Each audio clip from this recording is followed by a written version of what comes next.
I was just saying that I'll set the scene around DFES, what it is.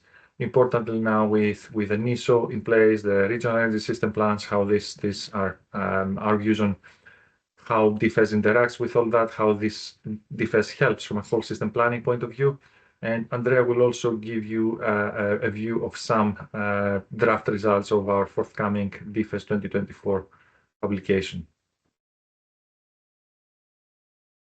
So what is DFES?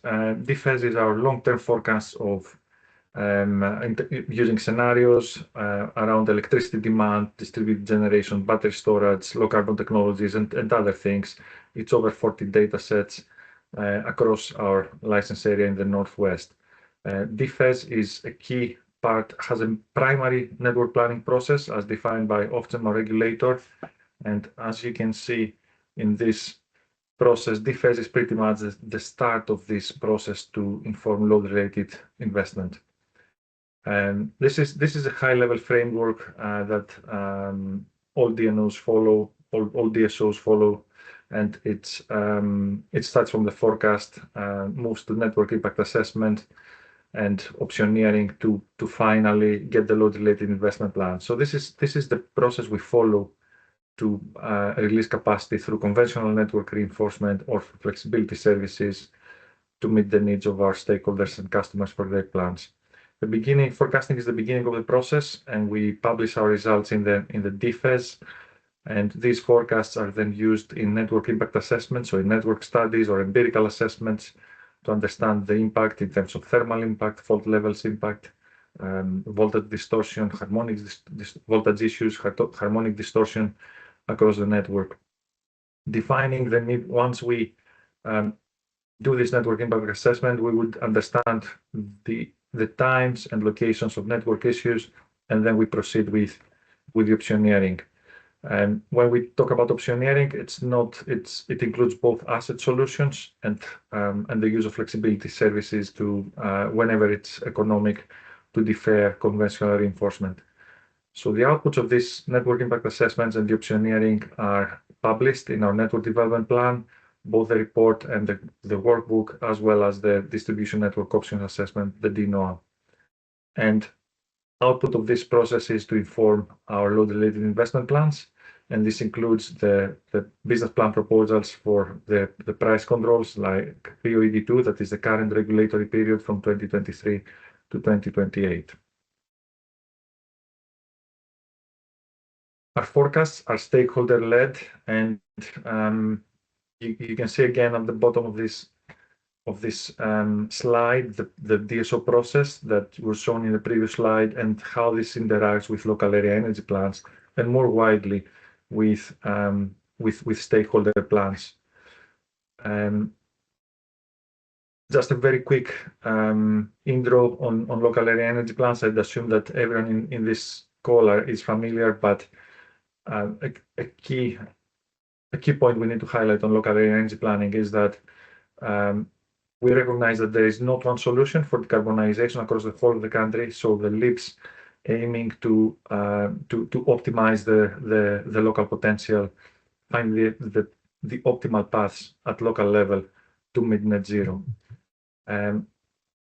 It's also we're not coordinators of LAPs. Our role is to facilitate the LIPs. We understand that the LIPs are coordinated by local government, and our role as a neutral facilitator is to facilitate any action plans. Moving forward, we have the NISO introduced earlier this year, just a month or a couple of months ago, and part of the NISO is to produce the regional energy system plan. The NISO's role is to act as a whole energy system coordinator. There is a gap. There is an increasing need to do things to take into account all energy vectors, all coordinate across all stakeholders. So we believe that the way we produce our DFES using inputs from local authorities, their developers, connections, customers that want to connect to the network helps better inform this process. The DFES is a core part of the local area energy planning. We share data both in DFES and all other publications that are part of this load-related investment process with local stakeholders to inform their plans. At the end of the day, any action plans that comes from local area energy planning are direct input in our forecasts and consequently into our load-related investment plans.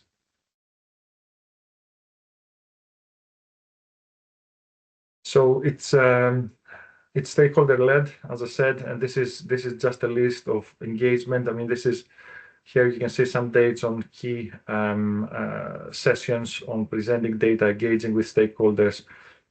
It's important, however, to highlight that we follow a different practice from other DNOs when it comes to engagement with local authorities. We have bespoke bilaterals with each and every council in our network, in our license area, and we get information and data from their side to understand their plans. Some key figures here. Through last year's engagement, we identified nearly 300 plant development areas. Out of them, we realized that 100 of these areas are what we call high certainty projects. So we applied several criteria in terms of security of funding, security of support from local and central government, ongoing development, and other evidence that local government could produce could demonstrate to identify high certainty projects. So it's here again. Here you can see some key dates and events where we engage more widely with stakeholders, but there is more happening on an ongoing basis. We ask local authorities and their developers to provide data through different templates, more simplified, more detailed, or if it's more convenient to share the data in their own format, we ask them to provide that information consistent with some specific types of info that we're looking for, like location, timeline of growth, types of developments, etc.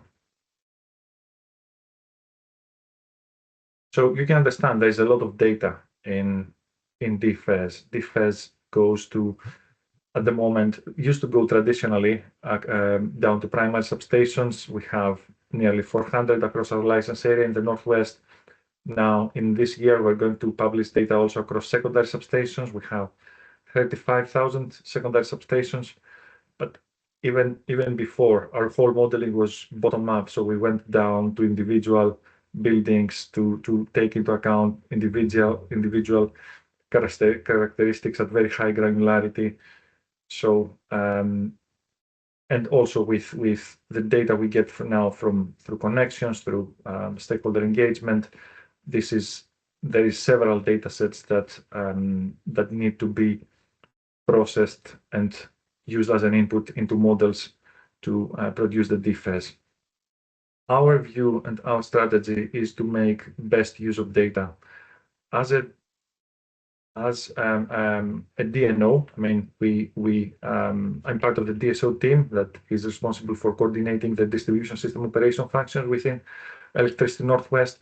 We are better positioned to understand the connections activity through direct engagement with our customers, understanding their plans, understanding the data, the timeline of growth and all that, and also the plan developments through our direct engagement with local authorities and their developers. And you can see on the right-hand side all different data characteristics that we consider as we get and use as part of this process. And there's also learnings from the interactions of our planning processes with our stakeholders. But at the same time, there is third parties that are better positioned to give us other very much needed data sources. And it's things like forecasts of sales of things like low carbon technologies like EVs, heat pumps, forecasts of renewable generation, understanding a bit more around modeling of heating demand across the building stock, the future of district heat networks. So pretty much give us data and insights from the way that our developers, our customers are thinking, the investors are thinking, and all that is really important to make best use of in-house and third-party data to increase the accuracy and validity of our forecasts. All this data goes into our DSO forecasting processes. We follow our Atlas process, that is time series, bottom up, a very sophisticated process that was established within 2015 to 2017 through innovation projects. And then since then, we continuously enhance it and make it more granular, more advanced, and reflecting the latest advances.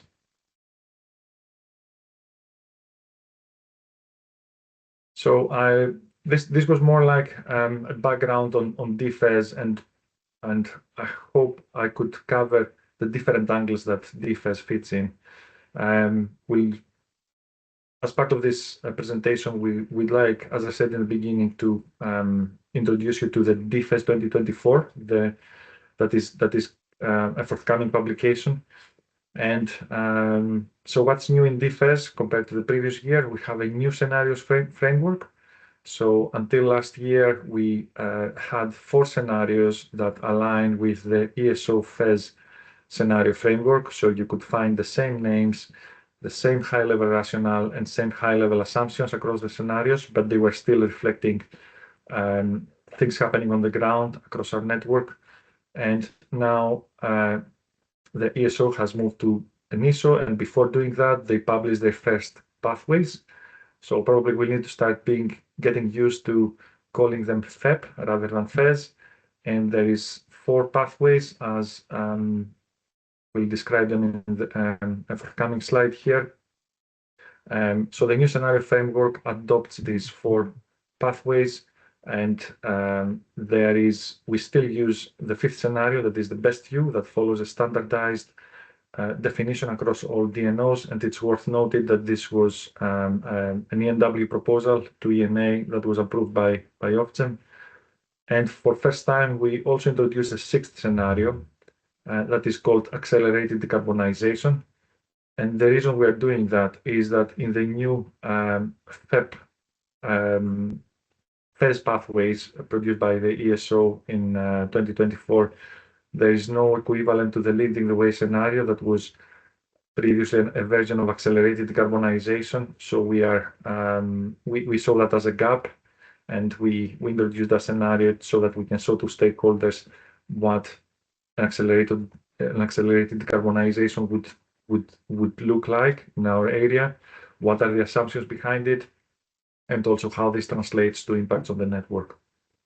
Other new things in this year, we modeled for first time district heating in a holistic way. So there was a period in previous years that were a bit waiting a bit to understand a bit more around district heating. There was the works. This was an area around district heating zoning that was led by DESNES. We would understand from developers that they had cancelled their previous projects that were using, for example, combined heat power plants and use of gas. With a net zero mandate, they started thinking around new plants. So we would only model actual connections or things happening on the ground. Now, for first time, we introduce a more holistic long-term modeling of district heating. In terms of our EV modeling, we use different, we reflect the latest findings in profiles, and we've enhanced also the modeling of heavy-duty vehicle charging. And as I said earlier, in terms of LV forecasts, we introduced LV forecast for the first time. And so we've been producing LV forecasts, sharing it with Ofgem, submitting that for specific requests. But this is the first time that we publish the data as part of the DFES. And as noted at the bottom right of the slide, we'd love to hear your thoughts on how we can enhance the value we offer with our forecast and data. So part of this sessions is we don't want this to be a passive session. If there's any ideas and insights, any challenges to what you see, please get in touch and share your views and insights. So yeah, the new scenario framework in DFES adopts as I said, the 4 new scenarios in the FES framework. We have the 2 new scenarios. These are things that you can also find in more detail in the forthcoming publication. There are similarities with the previous framework adopted in FES. Again, a key gap as we identified that in terms of how these scenarios can be used for network planning is the lack of corresponding scenario for the leading the way, which was, again, the reason that we introduced the accelerated decarbonization scenario.